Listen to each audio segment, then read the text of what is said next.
বালিশের পাশে রাখা ফোনটা ঘুম ভেঙে জেগে ওঠে মাঝরাতে, মাঝে মাঝে। এই বেশ ঘুমোচ্ছিল স্ক্রিন অফ করে, হঠাৎ একটা পিং। সেন্টেন্স মাত্র দুটো। কিরে, জেগে আছিস?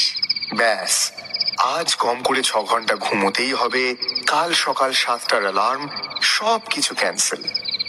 সবকিছু আপাতত 10 মিনিটের স্নুজে। হ্যাঁ রে, জেগে আছি। কেন, তোর ঘুম আসছে না? না, শোন না, ভাবছিলাম কাল কলেজটা বাঙ্ক করলে কেমন হয়। মানে, কাল এনএস এর প্র্যাকটিক্যাল আছে তো। তো কাল ইচ্ছে করছে না কলেজ যেতে। এই না না, কাল চল, কাল চল। আমরা বরং শুক্রবারটা বাঙ্ক করতে পারি না হয়, মানে। আমি ভাবছিলাম তোর দেয়া জংলাপাড়ের শাড়িটা পরবো কাল। তারপর সকালেই 10টা নাগাদ 8B বাস স্ট্যান্ড। তাহলে তো হয়েই গেল। ঠিক আছে, কাল দেখা হচ্ছে। এখন ঘুমো, টাটা। Tata, good night.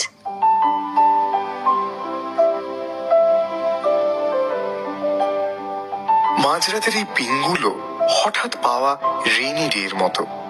সেই যেমন ছোটবেলায় হতো, দুম করে ছুটির ঘন্টা, আর সবকিছু বাঙ্ক।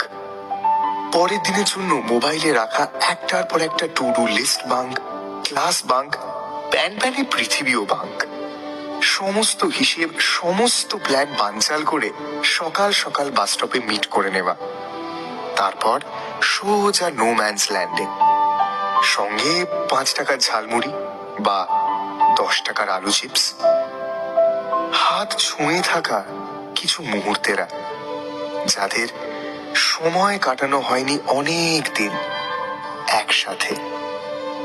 একদিকে ব্যস্ত উইকডে শিডিউল মেনে অফিস করে, লাঞ্চ ব্রেকে চেক করে ফেসবুক, আর অন্যদিকে কিছু উদ্বাস্তু আমি আর তুই খুনসুটি করে বেড়ায় সকালের বাস স্টপে, দুপুরের ক্যাফেটেরিয়ায়, আর সন্ধে নেমে আসা আদর বাটিতে।